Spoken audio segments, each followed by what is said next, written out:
What do you study, by the way? All right, let's come back together, everybody. So I hope you had a chance to meet the people at your table and get your brain moving about these questions.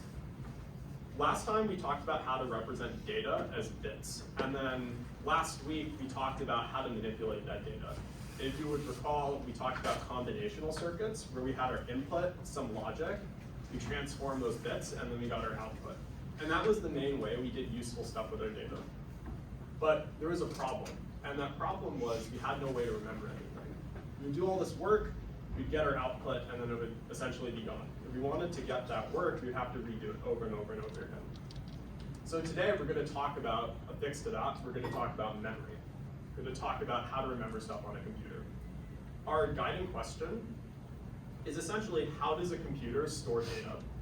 And that question really has two sub-questions, and that's what we have up here. So how does a computer store data? We want to know what types of memory, so ways to store data.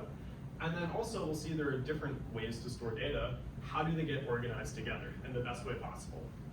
It turns out that there's a very neat computer organization trick called the memory hierarchy that gives us the illusion of a really large and fast memory, even though that's actually impossible to do in practice.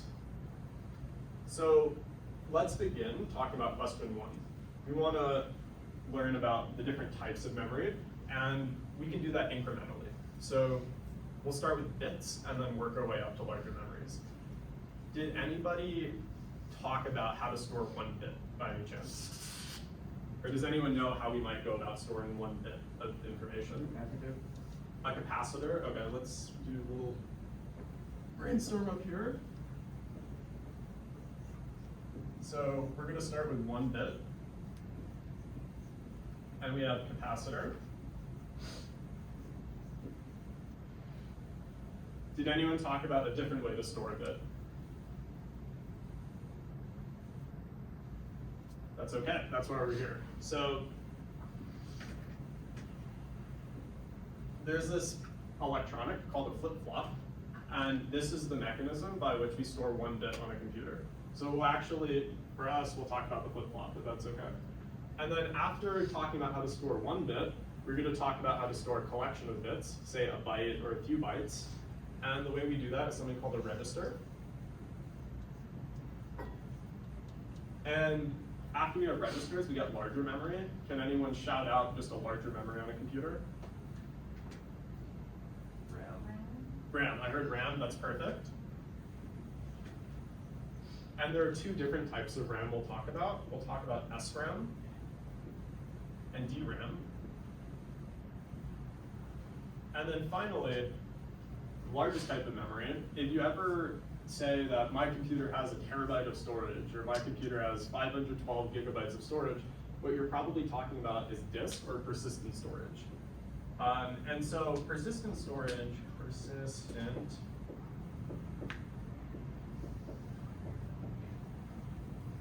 is something like a flash drive or a CD, or way, way back in the day a floppy disk, but we don't use that anymore.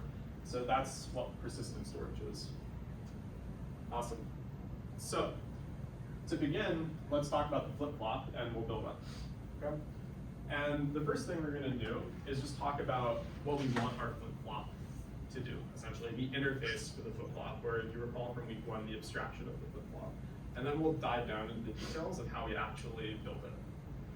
So, see, a flip-flop is going to be symbolized with a rectangle in our circuits. And it has 3 ports. A W port, a D port, and an M port. So D stands for data. This is one bit of data, so it can be a 0 or a 1. Right tells us if we're allowed to change the value inside of the flip-flop. And M is the output of the flip-flop. So, for example, if I set D to be 0 and right is 0, I'm just going to keep whatever is in the flip-flop because we're not writing it right now. So whatever the value of the flip-flop is, we'll see in the output M. Now, if W is 1, that means we're going to change the value of the flip-flop to whatever D is. So if D is 0, flip-flop will become 0, and M will be 0.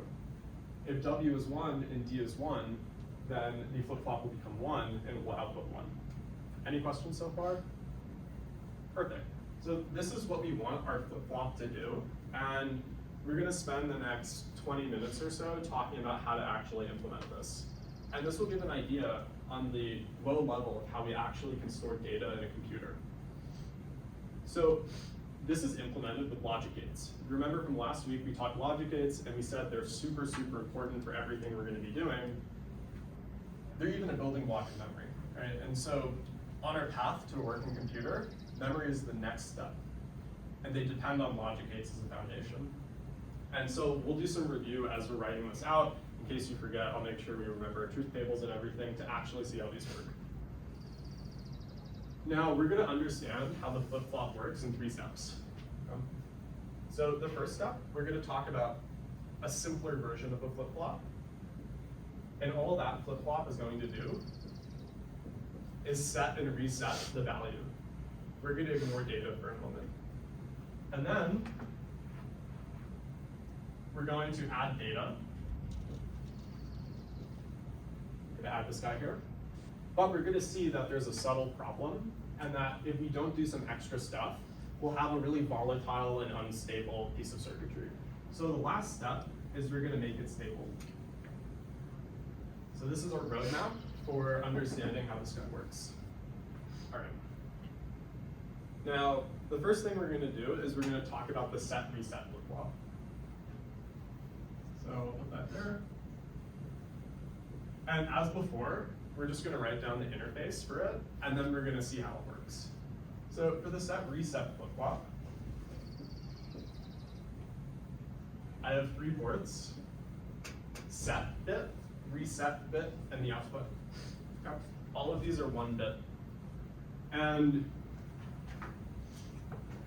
I guess we can do this one interactively. So what I'm going to do is I'm going to write down a truth table, and we're just going to talk about what we want this flip-flop to do, knowing that our goal is for it to do setting and resetting.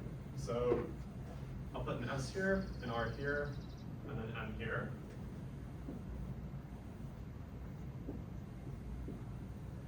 As we're hopefully familiar with, if we have 2 bits, we have 4 possibilities for input here. And so let's talk about what the output M should be given these inputs. And maybe we'll start here with 1, 0. If the set bit is 1 and the reset bit is 0, what should the M bit be? 1. 1. Why is that? Because that's what the input is, and it's not being reset. Resets on 0. Yeah, we're setting it so we want it to be 1. How about 0, 1? 1. You would think 0, 1 should be 1. Because isn't it resetting from 0 to 1? So the output should be 1. Not quite. Does anyone? Well, I guess there's only one other option, right? So if the set bit is 0 and the reset bit is 1, in a way what we're saying is I want to reset this flip-flop. We're going to reset it back to 0. So that's what that means. How about 1, 1? That's kind of a weirder case. What do you guys think we should do in that case? Set it to 0? You have an idea why should we set it to 0? But then I'm also setting it, right? At the same time. It's a little ambiguous. We can choose what we want it to do. I think we should actually choose it to be 1, right? And so it'll be a little simpler that way. The rule for our flip-flop will basically be if the set bit is 1, we're just going to output 1. And that's like the trump all rule. That's the top rule. And it's only in this case, if the set bit is 0 and the reset is 1, are we going to output 0? So what should happen in the case we have 0 and 0? We're not setting and we're not resetting. What should we do? Leave it as is. Yeah, exactly. So we'll say M stays. If you recall, the idea of a flip-flop is we want to be able to store 1 bit. And so it'd be really nice to have a mechanism that allows us to store 1 bit. So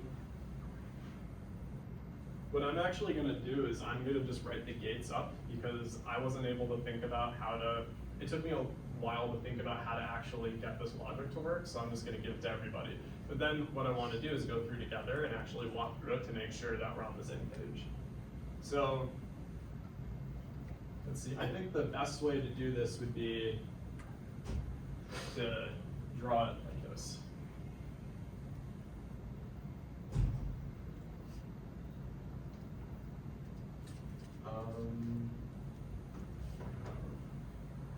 I'm just going to draw the reset up a little bit.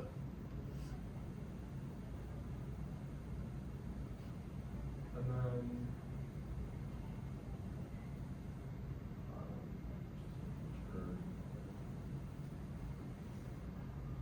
okay, sweet.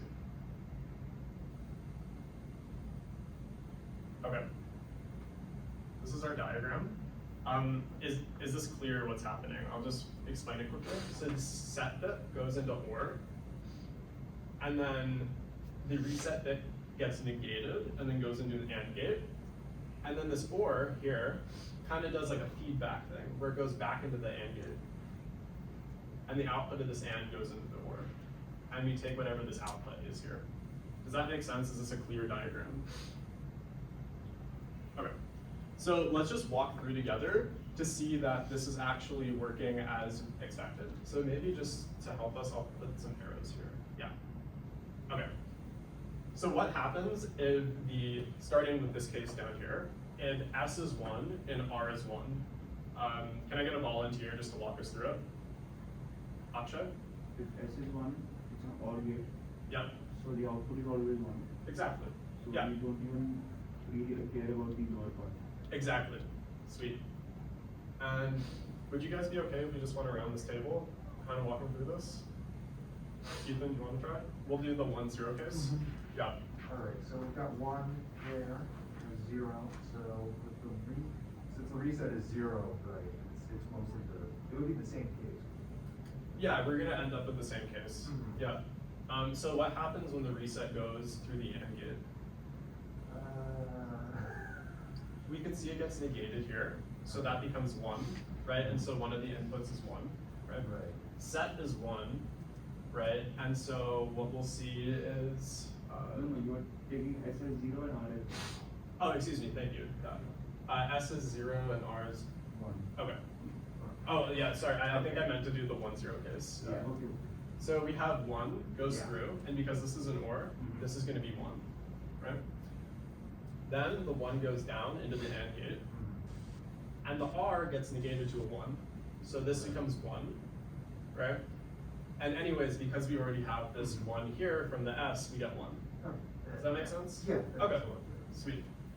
And then let's go for a slightly more interesting case, 0-1. Edward, do you want to walk us through this one? Yeah, sure. So, set is 0 and then reset is 1. So, the 0 goes to the OR gate and Yep. it passes the 0. It's only passes 0 through the. Then. Well, why don't we talk about what the R does first? Okay, sure. Yeah. Then negate R, so it's gonna be 0. Right. And then. And because it's 0, when we go through the AND gate, this becomes 0. Yeah. And so it's gonna be 0 or 0, which is gonna be 0. Yeah, exactly. Right, so we already remember how our gates work. We can see that this becomes 0. Then I'll walk us through the last case, which is, what if we have 0 and 0? S is 0, right? So we have a 0 here. R is 0, so it gets negated to 1. I'll just put an arrow there. And we don't really know what M is going to be. It depends on what this value is here. And remember, this value is the same as M. So if M is 0, then this AND gate fails and this OR gate fails, so it's going to stay 0. But if M is 1, then this is 1 and the 0 got negated to a 1, so the AND gate succeeds, and then the OR gate succeeds, and so it will stay 1. That was a little subtle, a little quick. Are we following so far, or does anyone want me to go over that again? Can I get a thumbs up if that makes sense? Can you read the 0-0 part? Yeah, I'll read the 0-0 part again. So remember, in our 0-0 part, we want M to stay the same, okay? So we have two cases, M is 0 and M is 1.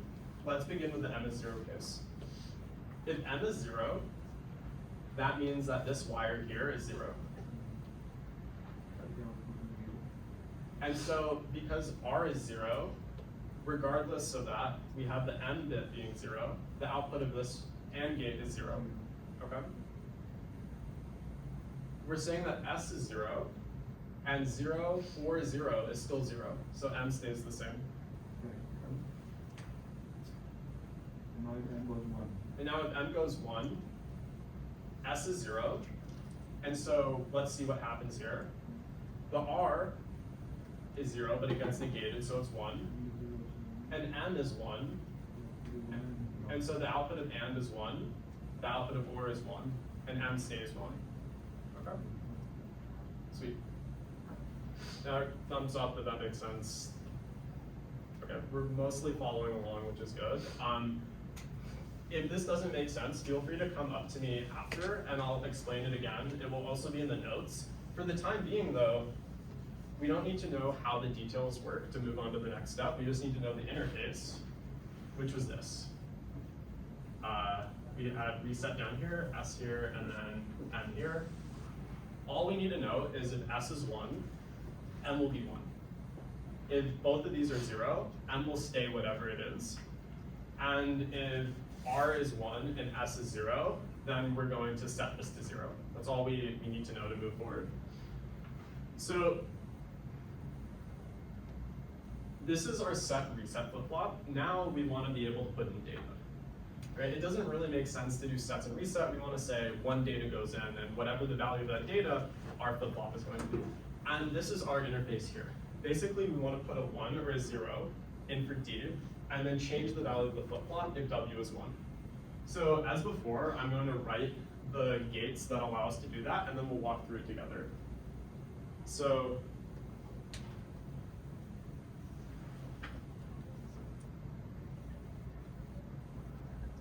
we're going to start with our set reset flip-flop. And then what we're going to do is we're going to actually attach two AND gates to it. And I just want to make sure I get this correct.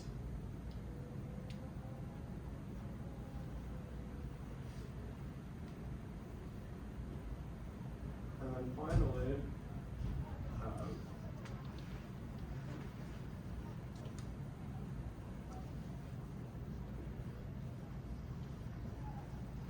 awesome. So what we have is our D input. I guess one way that we can think about that is we'll have like a little box around this. So internally we have the set and reset port, but that's not viewable to the user. Remember our interface just has D, W, and M. So here we're just gonna have D, W, and M, excuse me, right like that. Perfect. So I'm going to erase these brackets really quickly just because they might make things a little cluttered.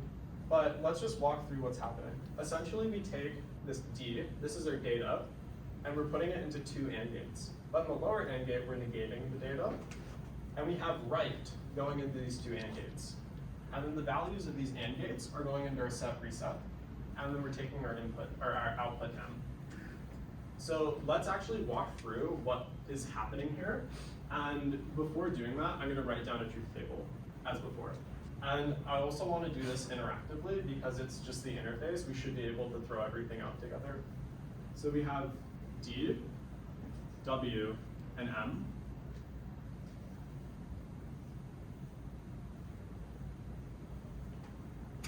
Okay, so what happens if our data is 0 and our write is turned off? What should we do?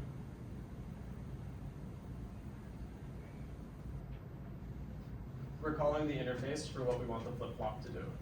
The write is 0. What should our flip-flop output? 0. Why is that? The reset is 1 and set is 0. So let's ignore this set reset for a moment. Now let's just recall our rule for the flip-flop. All the flip-flop is saying is if write is 1, I'm going to use whatever D is.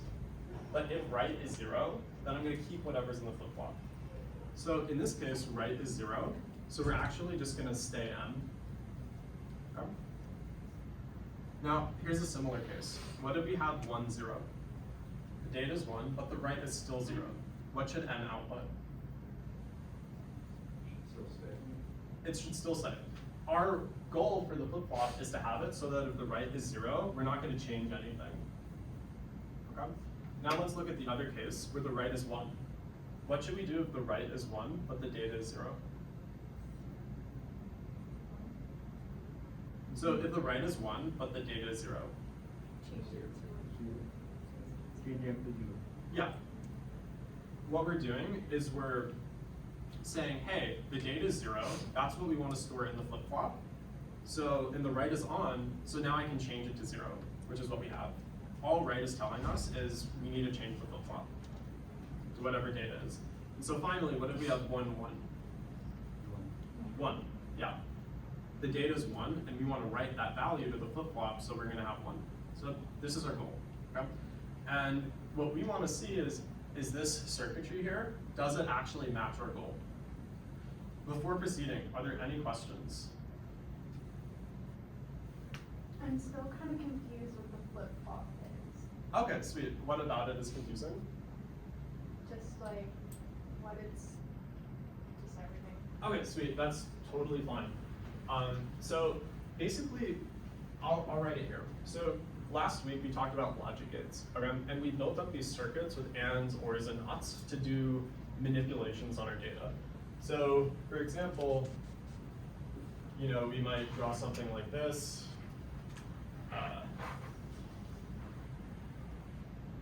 And we have input and output here. Okay? But the issue is nowhere in this circuit were we able to remember anything. And so what if we want to take this output and store it in some way? Our answer to that is the flip-flop. The flip-flop is a way to store 1 bit of data, okay? And so what we'll do is we'll take the data we want to store, so for example, the output from that circuit, and put it into this here, okay? And we'll store it if the right is 1, we're allowed to store it. But we also want a way to remember what's in the flip-flop, and the way we do that is say if the right is 0, we're just going to remember what's in the flip-flop. Okay? So this here is storing our 1 bit of data, and we can get it through this port here, the output port. Does that make sense? Yeah, I'm just like, what does the flip-flop actually do? Like, is it flipping the value? That's like what's throwing it off. Yeah, so, okay, kind of confusing name, but let's just talk about it. So ignore the name flip-flop for a second. This piece of electronic stores 1 bit of data, okay? And so I can put something in it here, and then go do a bunch of other stuff, and then maybe I want to get this data later. I can get it from this device, Okay. right? The reason it's called a flip-flop is because it is a really stupid reason. We're flipping and flopping between 1 and 0. Okay. Yeah. I heard of like connections being made and everyone like, oh, brain moment. So for example, our data is 0, and so we're storing 0, and then we'll flop back to 1, and then we'll flip back to 0 as this flip-flop is changing. Okay. Does that make sense so far? Yeah. I Okay. think the name was just throwing me off. Yeah, okay. For next time, I'll talk about why we name stuff before getting into it. But this is really all it is, and we're spending some time talking about how it works. And philosophically, the reason we're doing that is because that will give us this end-to-end understanding. From bits, how do you actually build the storage? To go further, if some of the details aren't making sense, feel free to come and talk to me. I'm also going to post notes on Thursday that summarize everything. And even then, if it's not making sense, it's okay. Really, all we need for the rest of this class for week 4 and beyond is this interface. And so we understand the abstraction of a flip-flop. We don't really need to know the details. And we can still build up, you know, to whatever this is going to be and to what a computer is going to be. So, are there any questions? Or we can continue talking about this. Does that sound good? Perfect. So we have our truth table for what we want the flip-flop to do. And just to recap, if the right is 0, we want to keep our value. And if the right is 1, we want to set it to whatever d is. Okay? And that's our abstraction. So let's just walk through and see if we're actually doing what we want.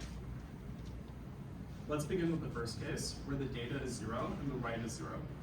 And let's first look at what happens with the right. The right is 0 into both of these AND gates, which means both of the AND gates output 0. Okay? And then we have our set reset flip-flop, and I erased the truth table, kind of silly, but I'll just rewrite it here so that we remember. And this will be like a brain moment. you recall, when S and R are 0 and 0, M stays the same. And so that's exactly what we get here. S and R are 0 when the right is 0 because of these AND gates, and so M is going to stay the same. And that's exactly what we want in the behavior of our flip-flop. There's a similar case, 1, 0. When the data is 1 and the right is 0, we're still getting the same output. M is still going to be whatever it was before. Because the right is 0, so both of these AND gates fail. S and R are 0, and then they stay. Make sense? Awesome. So now what happens if data is 0 and right is 1? Right is 1, so the AND gate here is going to be 1 and 1. Data is 0, so this AND gate fails. But since this AND gate is negated, it actually is going to pass and be 1. And now we have S is 0 and R is 1. And I erased the truth table, but when S is 0 and R is 1, we get 0. Exactly. And so what M is outputting is 0, which is what the data is. M is the same as D, and that's exactly what we want for our interface. And we have these last two cases here, where S is 1 and R is 0, and then both are 1. And we want to output 1 in those cases. So let's see what happens if we have the data as 1, and we're allowed to write that data. Because we're allowed to write the data, we get 1 here and 1 here. And now the data is 1, so we're going to output 1 here from this AND gate. And since it's negated, we'll output 0 from this AND gate. And we get into the case of SR is 1 and 0, which is 1. And that's exactly what we want. And so a takeaway is using this SR M flip-flop, the set reset flip-flop, we are able to build a bigger flip-flop by attaching this circuitry to it that gives us the behavior we want from our actual flip-flop. But there's actually a problem here. And the problem is what we're saying, I'm actually going to do it here because it will be clear, is when W is 1, we're setting D.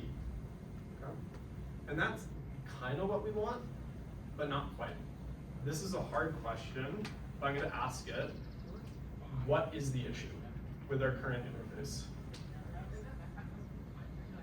And this is a really, really subtle problem, so if it's not immediately obvious, that's okay. Do you have any idea? I'm thinking on the lines of third point, stability. Yeah, stability. This is the clue, right? This is the clue. Okay. So there's something really unstable about the setup right now. And to see that, I'm just gonna show you like some feedback. Okay. So this is the output of our flip-flop. What would happen if I negated the output? Like that. And then put that into the data.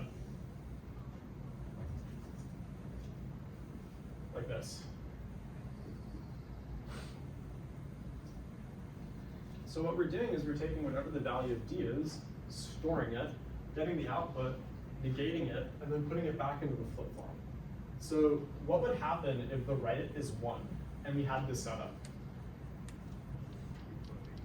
Yeah. Keep oscillating. Exactly. There's no stability. It's just going to keep going back and forth between 0 and 1 over and over and over and over and over again. As long as the right value is 1, this is 0, this will go 0, 1, 0, 1, 0, 1, 0, 1. It'll flip-flop back and forth between 0 and 1. And if we let that happen uncontrollably, the circuitry will, get really hot, it might melt down, something bad would happen. And this is not going to work in a computer. We want determinism in our computer. We want the ability to stably store a value. And so we have this issue, we're kind of screwed. And so the fix to that is we want to actually change the interface and give it stability. Okay? And how we're going to do that is we're going to say, okay, we don't want to set the flip-flop whenever W is 1. We want to set the flip-flop whenever W changes from 0 to 1, or from 1 to 0. So basically, if W starts off at 0, and then it goes to 1, right now what we have is a situation where whenever it's here, it's going to start flipping and flopping. But in reality, all we want is it to change one time when it goes from 0 to 1, or one time when it goes from 1 to 0. So instead, we want it to toggle one time. Does this problem make sense, and what we want makes sense? Yes? Perfect, I see some thumbs up. So finally, what we're gonna do is we're going to write down the design for how to get this stable flip-flop, okay? And we're gonna keep building up what we have from before. Let me just write, basically what we did here is we implemented this here. Okay? And we're gonna use this to build an even better flip-flop. The way we're gonna do that is I'm gonna draw like a big, little perforated outline, and so anything inside of this is going to be the implementation. What we're going to do is we're going to connect it to our first flip-flop here. We'll call this, say, W0, D1, and M1. And then we'll just add another flip-flop and call this D2, M2, and W1. And we'll do this. Okay, I just want to make sure that I got this correct before talking about it. We're in business, guys. This is great. Okay. So, in review, this is our interface. We have D, W, and M, and that's what we have here. I'll erase this little problem for clarity. And this is going to be our implementation, where these little mini flip-flops are what we wrote up there in the upper left corner. Let's see why this works. Okay? If we have, let's say the right is 0, then 0 is going to get negated to 1 on this second flip-flop, but this is going to stay 0, right? And so whatever the value of M is going to stay and go into here. And so even though this is writing, we're still getting the same value from the first flip-flop, and so M is going to stay the same. But if the right is 1, what's going to happen is we're going to change this value to D, right? And we're going to hold this value in place, okay? And so regardless of either right being 0 or 1, one of these is not changing, and so we're not going to be changing the value. It's only when we go from 0 to 1 or from 1 to 0 do we actually propagate the value through, okay? And so to see that, what I want to do is just walk through an example where M is different than D, and we set W from 0 to 1 and see what happens. So let's say that M is 0 and D is 1. Okay? And we want to see how this changes. So let's start with W at 0. Okay? When W is 0, and let's say that this is 0 here, okay? Because this is the value of the flip-flop where N is being output. When W is 0, this right is off, and so even though D is 1, we're still going to keep the value 0. And this right is 1, 0 gets negated to 1, and so 0 is going to continue propagating through, and it's 0, okay? When W is 0, we're keeping whatever values in our flip-flop as we want. Now what happens if we change W from 0 to 1? Then this right is 1, and so the 1 will get written into here, and M will become 1. But now W gets negated, and so this is 0, this doesn't write, this is going to stay whatever value it was, and that's 0. Okay? So let's change this now back to 0. This doesn't get written because the right is 0. But W is 0, it gets negated here. This becomes 1, and so this will propagate this value in, and M will change to 1. And so as we change W from 0 to 1 back to 0, we're changing the value of M to the value of D one time. We're only doing this when we toggle W. We did 0 to 1 to 0. this is where we change the bit. And so this is a stable way to store a flip-flop and be able to have this read and write functionality with it. Are there any questions about how this works? Are we following along? If not with the details, at least with the general idea. I see some head nodding. Okay, so the fortunate news is this is definitely the deepest in the weeds we're gonna be going in this entire class, okay? By far. And everything at this point is gonna be a bit higher level and hopefully a little bit easier to follow along with. Okay. And just in terms of how far we've made it, this took a lot longer than I was expecting, but that's okay. We've talked about how to store 1 bit of memory. So what's left for us, and I'll try and get to it today, is to talk about these things. And then next week we'll talk about the answer to our second question, which is how do we actually organize our memory together. So let's motivate registers. We saw how to store 1 bit of data. There's a ton of details, it was kind of obnoxious. But most of our data isn't just 1 bit. Most of our data is actually a collection of bits. So you might remember from lecture 1, we talked about characters. That's 8 bits, it's 1 byte. Or integers, it's 32 bits. And the next logical question to be asking is, how do we actually store a collection of bits? Does anybody have an answer to that?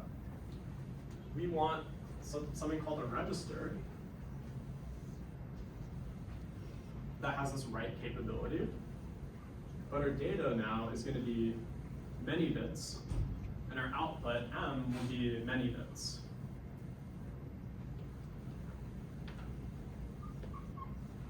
Does anyone know how to implement this? Or want to take a stab at it? Nicola? Multiple flip-flops. Exactly. We just talked way too much about how to store 1 flip-flop. Let's use our work to build a register and just have multiple flip-flops. So for example, if I wanted to have a 4-bit register, what I would do is I would take 1, 2, 3, 4. I would put my first bit in the first register, my second bit in the second register, my third bit in the third register, my fourth bit in the fourth register, and then I have this write port.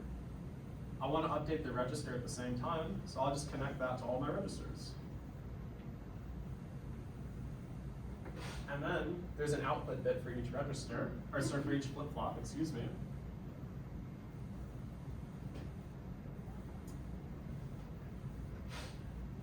And that's all we have to do. We used our flip-flops from before to build a 4-bit register. And you can do as many bits as you want. If you want to have a 5-bit register, just add an extra flip-flop. If you want to have a 6-bit, just add an extra. Tom? Why do you need a register? In the sense, like, why can't you just have like free-floating flip-flop that you use however you use? That's a good question. You'll see later that there's this idea of a word. And so it's like the unit of data that a computer uses. So you might have a 32-bit word or a 64-bit word, and all the way we like program around it and interact with memory is centered around that granularity of size. It's easier for us to work with 32-bit values than 1-bit values willy-nilly. For example, suppose you wanted to add 2 numbers together. It'd be really nice if you could store your first number in just 1 register, and your second number in just another register. It'd be terrible if you had to pick out 32 different, positions, and then 32 different positions, and manage all of that. That'd be impossible. And okay, yeah. Anyways, this is our implementation. The write goes into everything. So when write is 1, we're able to update all of these flip-flops, and when write is 0, it stays the same, and outputs are same thing. Are there any questions about registers? No? Perfect. So, sweet. We've seen how to store 1 bit. We've seen how to store a collection of bits. Now let's get a little bit bigger. Colloquially, or in regular speak, when we talk about memory, we're not talking about any of this, right? This is like way lower level. We don't, like when I say my computer has more memory than yours, like I'm bragging my thing has a terabyte of memory, I'm not mentioning, oh yeah, it has, like a billion flip-flops on it, or like a billion registers. That'd be crazy. What I'm talking about is RAM and persistent storage. So let's talk about persistent storage and then talk briefly about RAM. This is a really, really familiar concept because we interact with it all the time. What persistent storage is, it's your flash drive. It's your CD from 10 years ago, if you remember that. It's the big block of memory on your computer where when you save a file, that's where it goes to. I sent slides in the Discord, so if you have a moment to check those out, there are a lot of pictures of different types of persistent storage, if you want a quick refresher on what that is. And persistent storage doesn't need power to be maintained. That's going to be an important idea when we talk about RAM. Essentially what the difference is these flip-flops and registers will only save their data if you connect it to power. But a flash drive or a CD, you don't have to plug it in to save the data, it's just there. And that allows you to take it around with you and not constantly have your, say, flash drive plugged in. The other points that I'm going to mention about persistent storage, and then next week when we talk about organization, are that we have a ton of it. Okay? We're going to see we don't actually have a lot of flip-flops and registers on our computers, but we have a ton of persistent storage. And that's because it's really, really cheap. But a problem is it's actually really slow to access our data with persistent storage. An intuitive understanding is these flip-flops and registers go directly in our CPU, directly in our circuits, and so they're really quick to access. For persistent storage, it's going to sit apart from our computer. It's on a flash drive or it's on a CD. And so what that means is we can't really just store all of our data here. Okay? We're going to see that we actually want to spread it out from the registers and the flip-flops across to the persistent storage, and only come here if we need to. That's a little nugget for later. And then finally, the last type of data we want to mention is RAM. Okay? RAM stands for random access memory. And I don't see a great place to write it, so I'm just going to write it here. And I learned a lesson about names recently. So before getting too into the weeds, I want to make sure we understand why RAM is called random access memory. So before doing that, let's just remember a little bit about how RAM fits into our model. I'm going to erase this. Do you guys remember the von Neumann model? It was what we talked about in week 1 as our abstract model of a computer that we're going to be unraveling throughout this class. So this is the first time we're actually going to directly talk about one of those components. If you remember, the von Neumann model essentially has a CPU and memory. This memory is RAM. Okay? What RAM is the place to store data while a program is running. So the programs themselves get put in RAM, and any data that the programs use also get put in RAM. Okay? What is RAM? It's essentially a giant list of spaces where this just keeps going that I can read and write from. So we can imagine each of these is like 1 byte. And they have read and write access. So say I want to read this location, so I'll take whatever data is in it and then use it. Or I want to write a piece of data, remember what it is, by sticking it in here. And that's very important. So we have like 3-4 minutes. I'm just going to really quickly blaze through how this is implemented, and then we'll call it for today and finish question 2 next week. Essentially, we have this giant list, right? You can think of this as millions of cells long. And so we need a mechanism to get to any one of these bytes. Okay? So what we can do is assign each of these cells a unique identifier or an address. So we could call this cell 0, cell 1, cell 2, cell 3, 4, 5, and on and on. And the name of our game becomes, I want to read whatever's in address 2. I want to write to address 5. This, of course, will be represented in binary because we're on a computer, so if you remember that from week 1. And let's see.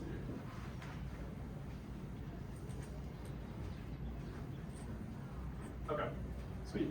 So the last thing I want to mention is why is this called random access memory? You could imagine a memory where to access it, it needs to be sequential. So for instance, if you had a tape that you have to feed through a computer, you'd actually have to go through every cell before getting to the one you want. and then you'd have to go all the way back if you wanted to change your mind. Here, what we can do is we can just use the address. And the thing that makes it random is we can just randomly access wherever we want based on this address and just jump to it. It's not sequential, we just jump to it. So that's where we get the name from.